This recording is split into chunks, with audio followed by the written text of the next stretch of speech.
माझी लढाई ती भाजपच्या विरोधात, माझी लढाई ही संघाच्या विरोधात, माझी लढाई जाती आणि धार्मिक आतंकवाद करणाऱ्यांच्या विरोधात, माझी लढाई माझ्या पुण्यामध्ये राज्यामध्ये ज्यांनी या ठिकाणी भ्रष्टाचाराची हजारो नाही तर लाखो कोटीची उडाणं घेतली, ज्यांनी पुण्यासारखं राज्य देशामध्ये नव्हे तर जगामध्ये नुसत्या राज्यामध्ये नव्हे तर देशामध्ये गुन्हेगारीमध्ये एक नंबर आणले.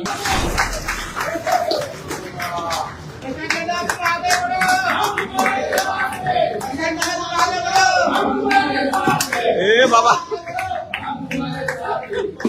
उपस्थित होतो वगैरे माझ्या पत्रकार मित्रांनो, सर्वप्रथम मी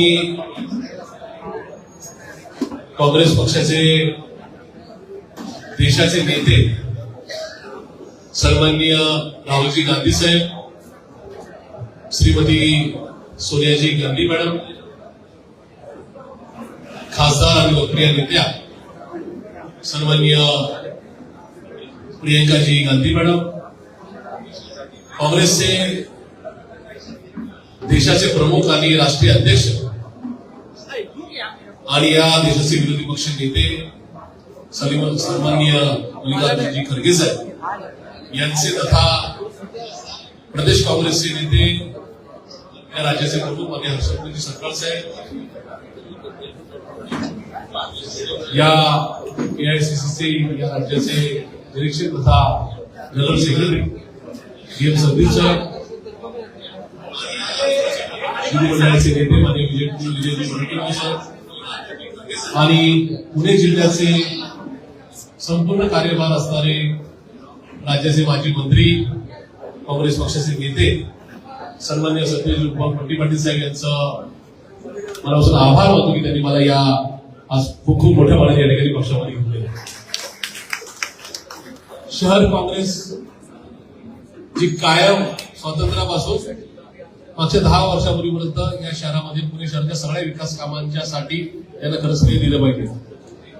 त्या शहर काँग्रेसचे नेते सन्माननीय अरविंदजी शिंदेसाहेब, माननीय मोहनदादा जोशी, माननीय रमेशदादा बागवे, माननीय अभयजी छाजेड साहेब, माननीय दीप्तीताई चौधरी, माननीय संजयजी बालमोडे, खूप साऱ्या लोकांची नावं घेता येतील, माननीय उल्हासदादा पवार, त्या सगळ्या नेते मंडळींचं मी मनापासून आभार मानतो कारण की त्यांनी सुद्धा कालच्या बैठकीमध्ये माझ्या आजच्या प्रवेशाला या ठिकाणी हिरवा दिला. त्या सर्व सन्मान्यांचे मनापासून आभार मानतो. काँग्रेस पक्ष एक अथांग सागर आहे, ज्या पक्षाला 135 वर्षाची विचारधारा आहे, 135 वर्षाचा प्रवास आहे. खूप वादळवारे आले, स्वातंत्र्याच्या पूर्वीचे, स्वातंत्र्याच्या नंतरचे, पण तरी सुद्धा हा पक्ष कधीही वादळवाऱ्यामध्ये वाहून गेला नाही. खंबीरपणे ताणपर्यंत उभं राहिला. हिमालयासारखा अगदी माउंट एव्हरेस्ट सारखा या ठिकाणी कायम जागून घेत राहिला. त्या पक्षाचे मनावर आभार. आणि म्हणूनच या ठिकाणी मी आज या माझ्या पूर्वाश्रमीचा पक्ष सोडून काँग्रेस पक्षामध्ये सहभागी होतोय. हे होत असताना माझ्या पूर्वाश्रमीचा पक्ष, पक्षाचे नेते यांचे सुद्धा मनापासून आभार की त्यांनी मला वेळोवेळी संधी दिली. माझी या माध्यमातून सुद्धा विनंती आहे, माझा काँग्रेसचा प्रवेश हा शाहू फुले आंबेडकर विचारधारा आणि गांधी आणि नेहरू विचार पुढे नेण्याकरताचा हा प्रवेश आहे. याच्यामध्ये कुठेही माझे जुने पक्षप्रमुख यांच्यावर माझा कुठला वाद झालाय किंवा मी विरुद्ध पक्षप्रमुख, जुने पक्षप्रमुख अशा प्रकारचा वाद बिलकुल लागू नये. माझी लढाई ती भाजपच्या विरोधात, माझी लढाई ही संघाच्या विरोधात, माझी लढाई जाती आणि धार्मिक आतंकवाद करणाऱ्यांच्या विरोधात, माझी लढाई माझ्या पुण्यामध्ये राज्यामध्ये ज्यांनी या ठिकाणी भ्रष्टाचाराची हजारो नाही तर लाखो कोटीची उडाणं घेतली, ज्यांनी पुण्यासारखं राज्य देशामध्ये नव्हे तर जगामध्ये नुसत्या राज्यामध्ये नव्हे तर देशामध्ये गुन्हेगारीमध्ये एक नंबर आणलं. मी नाही सांगितलं. या ठिकाणी खुद्द गृहमंत्री अमित शहा यांचा मागच्या महिन्याचा अहवाल सांगतो की देशामध्ये गुन्हेगारीमध्ये वडेट्टीवार साहेब पहिला नंबर हा पुण्याचा आहे. म्हणजे सपकाळ साहेब, राज्याचा नव्हे तर देशाचा भ्रष्टाचाराचा नंबर काढण्यात आला. त्याच्यामध्ये माननीय प्रधानाध्यक्ष साहेब त्यांनीच दिलाय. म्हणजे या राज्यात सुद्धा भाजपचं सरकार आहे, वर सुद्धा भाजपचं सरकार आहे. त्यांच्या गृहमंत्र्यांनी जो सपकाळ साहेब यांना अहवाल दिलाय त्याच्यामध्ये भ्रष्टाचारामध्ये महाराष्ट्र पहिला आणि महाराष्ट्रामध्ये पुणे पहिला. पुणे कुणाच्या ताब्यात आहे तर भाजपच्या ताब्यात आहे. आणि या सगळ्या परिस्थितीमध्ये देशात म्हणजे माझ्या माहितीप्रमाणे मला जे काय थोडं राज्याचं देशाचं आणि जगाचं आकलन करायची इच्छा असते. त्याच्यामध्ये साधारण 12,500 मोठी शहरं आहेत, छोटी मोठी, पुणे, सातारा, सांगली, कोल्हापूर, नागपूर, अमरावती, चंद्रपूर, त्याबरोबर दिल्ली, कलकत्ता वगैरे, तर न्यूयॉर्क किंवा पाकिस्तान, ह्या 12,500 शहरांमध्ये पुण्याचा नंबर ट्रॅफिकच्या मध्ये 5वा लागलेला. त्याच्यामुळे ह्या सगळ्या गोष्टी जबाबदार कोण आहे? तर भाजपा. फोडाफोडीच्या राजकारणाला जबाबदार कोण आहे? तर भाजप आहे. कारण मी माझा पूर्वाश्रमीचा पक्ष सोडून देतोय. तिथे काय झालं किंवा काय याहीपेक्षा मला शिवशाहू फुले आंबेडकरांची विचारधारा पुढे न्यायची आहे. मला नेहरू गांधीजींचा विचार पडतो आणि म्हणून या ठिकाणी मी आज या ठिकाणी पक्षप्रवेश करतोय. मला खात्री आहे की मी ज्या पक्षात राहील त्या पक्षावरची इमानी निर्धारित कामकाज करेल. मला दाखलाच द्यायचा जर झाला तर माझं फेसबुक किंवा सोशल प्लॅटफॉर्मचे जे कनेक्ट आहेत त्याच्यामध्ये माझा पर्सनल, व्यावसायिक किंवा पर्सनल माझं जे काय मेल आयडी आहे तो प्रशांत जगताप पुणे ncp@gmail.com. माझा जगात दुसरा कुठला मेल आयडी नाही. मी मुद्दाम का सांगितलं की पक्षाच्या विचारधारेवर जॉईन झाल्यानंतर मला असं कधी वाटलंच नाही की कधीतरी हा पक्ष सोडेल आणि त्या ठिकाणी माझा मेल आयडी वेगळा असला, म्हणजे आता तो बदलेला भाग वेगळा आहे. पण 26 वर्ष 6 महिने 14 दिवस पक्षात राहिलो. कधीही गद्दारी केली नाही, कधी बंडखोरी केली नाही, कधीही इकडचं तिकडे केलं नाही. पक्षाच्या नेत्यांबरोबर खासगीत जी चर्चा झाली ती चर्चा कधी माध्यमांना कळवली नाही, बाहेर कधी कळवली नाही, आणि तो तसाच एकरूपपणा मी काँग्रेसमध्ये दाखवेल. एक नक्की मी सांगतो की आपण विचारधारेवर, संविधानावर प्रेम करणारे कार्यकर्ते आहोत. मी आज काँग्रेस पक्षामध्ये येत असताना माझी स्पष्ट वाक्यता एकच आहे की या पक्षाच्या विचारधारेबरोबर एकरूप व्हायचं. जसं दुधात साखर टाकली जाते मोहनदादा, तसंच या ठिकाणी या पक्षाबरोबर एकरूप होत असताना कुठेही कधीही पक्षाची बेईमानी करायची नाही.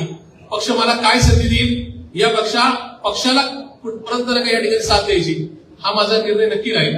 पक्ष संधी देऊ ना देऊ मी पक्षाबरोबर कायम राहील. माझा एक विषय क्लिअर आहे, या देशामध्ये भाजपला जर कोणी टक्कर देऊ शकतो तर काँग्रेस पक्ष आहे. या राज्यात तीच परिस्थिती आहे. त्याच्यामुळे जसा वय वर्ष 21 वर्ष 1.5 महिना वय असताना राष्ट्रवादी काँग्रेस पार्टीची निर्मिती झाली. मी तिथं आदरणीय पवारसाहेबांवर सरकार घेऊन पक्षात दाखल झालो आणि तब्बल 26 वर्ष 6 महिने 14 दिवस राहिलो. तसं माझं समस्त काँग्रेस जनांना, या राज्यातल्या, या देशातल्या पुरोगामी चळवळीत काम करणाऱ्या सगळ्या ज्येष्ठांना, तरुणांना माझा एक शब्द राहील की प्रशांत जगताप आज काँग्रेसमध्ये दाखल होतोय. मागचा 26.5 वर्षाचा अनुभव मी सांगितलं. माझं वय आज 47 आहे. इथून पुढे काँग्रेस पक्षाने मला कुठल्याही स्तरावर संधी देऊ किंवा नको देऊ, प्रशांत जगताप हा काँग्रेस पक्ष सोडणार नाही. एक वेळेस राजकारण बंद करेल पण काँग्रेस पक्ष विरोध झाला. कुठेही या ठिकाणी काहीतरी लालसा ठेवून आलोय, कुणातरी राग ठेवून आलोय असा त्याचा अर्थ काढू नये. जसं आपल्याला असं वाटतं की या ठिकाणी आपला राजकीय प्रवास हा आणखी पुढे नेण्याकरता, व्यापक आणखी करण्याकरता हा विचार घेतला पाहिजे. तो विचार, मनात शुद्ध विचार ठेवून मी या ठिकाणी आलेलो आहे. त्याच्यामध्ये कुणाबद्दल दुजाभाव नाही, कुणाबद्दल वैरत्व नव्हतं नाही आणि उद्या सुद्धा नसेल. एक मात्र नक्की, आज काँग्रेस पक्षामध्ये आलोय गांधीजींची, नेहरूजींची विचारधारा पुढे नेण्याकरता, आणि जो आमचा अंतर्मनाने कायम जे स्वीकारलं की शिवशाहू फुले आंबेडकरांच्या संदर्भामध्ये कुठली तडजोड नाही, त्या विचारधारेबरोबर कुठेही तडजोड नाही, तो विचार जपण्याकरता रस्त्यावरच्या किती जरी लढाई आल्या, म्हणजे मी माझ्या पूर्वाश्रमीच्या पक्षामध्ये राज्यामध्ये सर्वाधिक आंदोलन घेणारा शहराध्यक्ष होतो. 237 आंदोलन घेतली, 16 गुन्हे दाखल झाले. त्या गुन्ह्यामध्ये पक्षाकडे मी कधी सांगितलं नाही की मला त्या गुन्ह्यामध्ये कधी मदत करा. ठीक आहे, क्या होगा, 2 दिन की जेल होगी, उससे ज्यादा कुछ होगा नाही. त्याच्यामुळे आज पक्षामध्ये असताना कुठल्या प्रकारची अट नाही. मी हेही सांगतो की पक्षाने उद्या महाविकास आघाडी म्हणून पुढे जावं. पक्ष जी भूमिका घेईल, मग ती या ठिकाणी निवडणुका, या महानगरपालिकेच्या निवडणुका, जिल्हा परिषद, पंचायत समिती, लोकसभा, विधानसभा निवडणुकीच्या संदर्भामध्ये आघाडीच्या संदर्भात पक्ष जी भूमिका घेईल त्या भूमिकेच्या बरोबर मी राहील. या संदर्भात माझी कुठल्याही प्रकारची चुकीची त्या वाच्यता राहणार नाही. मागच्या पक्षात 26 वर्ष 6 महिने मी होतो, माझी महापौर शहराचा अध्यक्ष होतो, म्हणून मी माझं मत व्यक्त केलं. त्याच्यामुळं आता इथं काँग्रेस पक्षाने अमुक विचार घेतला तर प्रशांत जगताप अशी भूमिका घेणार का, असं माध्यमांनी पण सुद्धा प्रश्न विचारू नये. माझ्या सुद्धा या ठिकाणी सहकार्यांनी, म्हणजे आता नवीन पक्षात दाखल झालोय, जुन्या पक्षातल्या सहकार्यांनी सुद्धा अशा प्रकारे नका या ठिकाणी कुठल्या प्रकारचा पीस निर्माण करण्याचा प्रयत्न करू नये. प्रशांत जगताप आता काँग्रेस पक्ष अशा प्रकारची भूमिका घेतली. मी क्लिअर आहे की या ठिकाणी मी गांधीजींच्या, नेहरूजींच्या पक्षामध्ये आलेलो आहे. मी या ठिकाणी शिवशाहू फुले आंबेडकरांच्या विचारधारेबरोबर आले.